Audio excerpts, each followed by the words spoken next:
Welcome to War Bios, where we delve into the intricacies of military history's most pivotal battles. Today, we're going to explore one of the most significant and overlooked conflicts of World War I, the Battle of Caporetto, fought in 1917.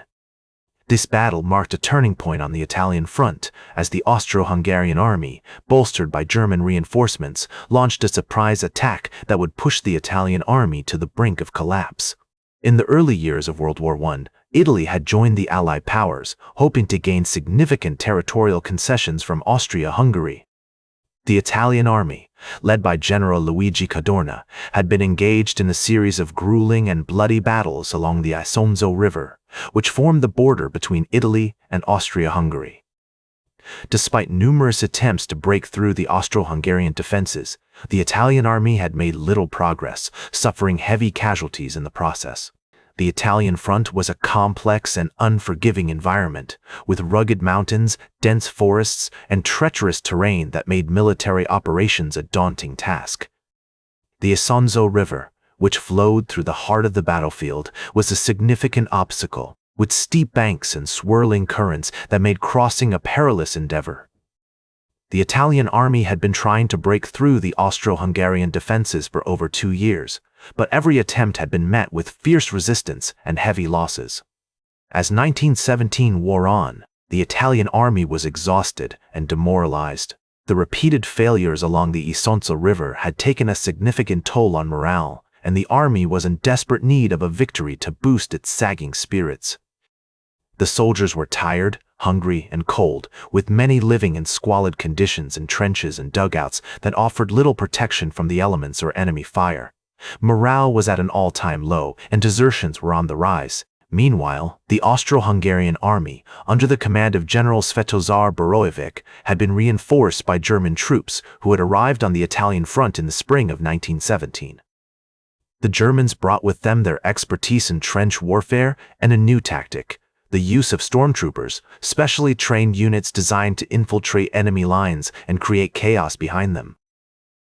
These elite troops were hand-picked from the best soldiers in the German army and were trained in the latest tactics and techniques of modern warfare.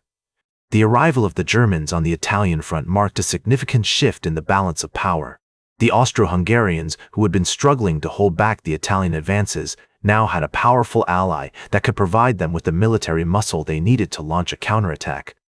The Germans were eager to prove themselves on the Italian front, and they saw an opportunity to deliver a crushing blow to the Italian army. In the summer of 1917, the Austro-Hungarian army launched a series of attacks along the Isonzo River, hoping to weaken the Italian defenses and pave the way for a larger offensive.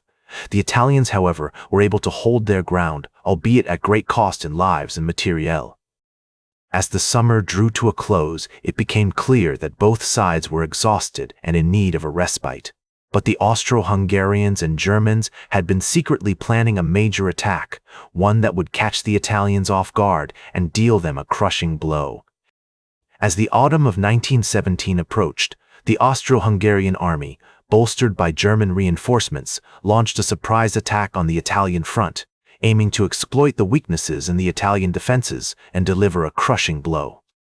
The Battle of Caporetto, which began on October 24, 1917, would prove to be one of the most significant and devastating battles of World War I. The attack commenced with a massive artillery bombardment, as over 2,000 guns and howitzers unleashed a torrent of shells on the Italian positions. The earth trembled beneath the feet of the soldiers as the cacophony of explosions shattered the morning calm. The Italians, caught off guard and under strength, were quickly overwhelmed by the sheer intensity of the barrage. As the Austro-Hungarian and German troops advanced, they employed their newly developed tactics, using stormtroopers to infiltrate the Italian lines and create chaos behind them. These elite units, trained in the art of rapid assault and exploitation, proved to be a game-changer on the battlefield. One of the most significant events of the battle was the breakthrough at Tolmino, where the Austro-Hungarian forces, led by General Otto von Below, successfully crossed the Isonzo River and established a bridgehead on the western bank. This daring maneuver allowed them to outflank the Italian defenses and push deep into enemy territory, exploiting the weaknesses in the Italian lines. The Italians, unable to withstand the pressure, began to retreat in disarray, leaving behind vast quantities of equipment and supplies.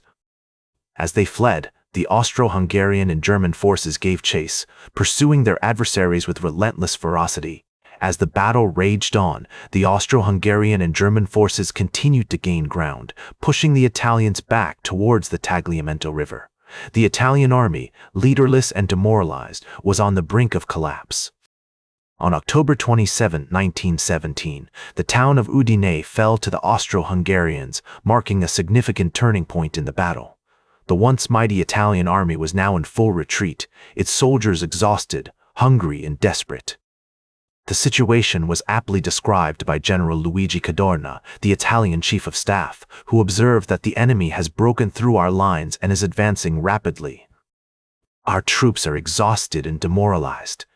The Italian army's collapse was so rapid that it seemed to defy explanation, with entire divisions disappearing in a matter of hours. As the Austro-Hungarian and German forces continued their advance, they encountered pockets of resistance from isolated Italian units.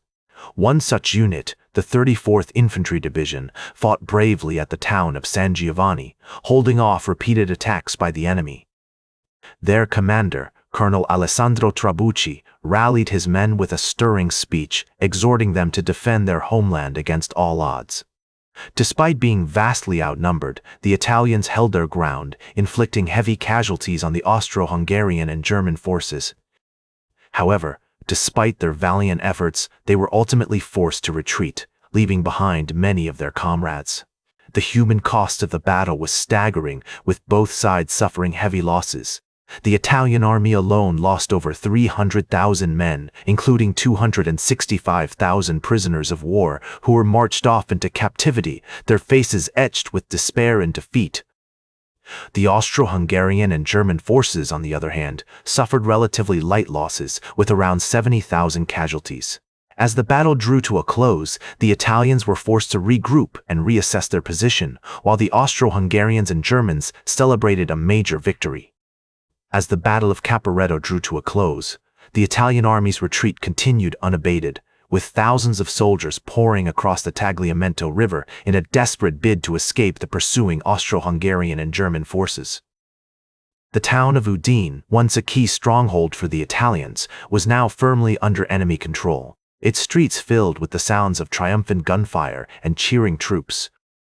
Despite their exhaustion and despair, the Italian soldiers showed remarkable resilience, regrouping on the western bank of the river and preparing to make a last stand against their adversaries. The scene was one of utter chaos, with soldiers, civilians, and livestock all vying for space on the crowded roads and bridges. The air was thick with the smell of smoke, mud, and blood, as the remnants of the Italian army struggled to come to terms with the magnitude of their defeat. General Luigi Cadorna, the chief of staff, stood at the center of the maelstrom, his face etched with worry and concern. He knew that the battle was lost, but he was determined to salvage what he could from the wreckage. One of the most significant consequences of the battle was the replacement of General Cadorna as chief of staff, who was widely criticized for his handling of the crisis. His successor, General Armando Diaz, would go on to play a crucial role in rebuilding the Italian army and leading it to ultimate victory in 1908. As the Italian historian Indro Montanelli later observed, the defeat at Caporetto was a blessing in disguise, for it allowed us to get rid of Cadorna and his outdated tactics and to modernize our army in time for the final push against the Austrians. Diaz, a man of great strategic vision and tactical acumen, would bring a new sense of purpose and direction to the Italian army, one that would serve them well in the months and years to come. In the months that followed, the Italian army underwent a significant transformation, with new tactics, training, and equipment being introduced to counter the enemy's superior firepower and mobility. The Battle of Caporetto had been a wake-up call, highlighting the need for greater flexibility and adaptability on the battlefield. As General Diaz himself noted, "We must learn from our mistakes and adapt to the changing circumstances of war." The introduction of these new tactics was not without its challenges, however. Many of the Italian soldiers were skeptical of the new methods, and there were concerns that they would be unable to implement them effectively. But Diaz was undeterred, knowing that the old ways of doing things had failed, and that a new approach was needed if the Italian army was to have any hope of success.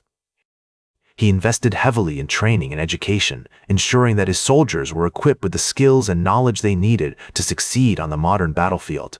Today, the Battle of Caporetto is remembered as one of the most significant battles of World War I, a turning point in the conflict that marked a major shift in the balance of power on the Italian front.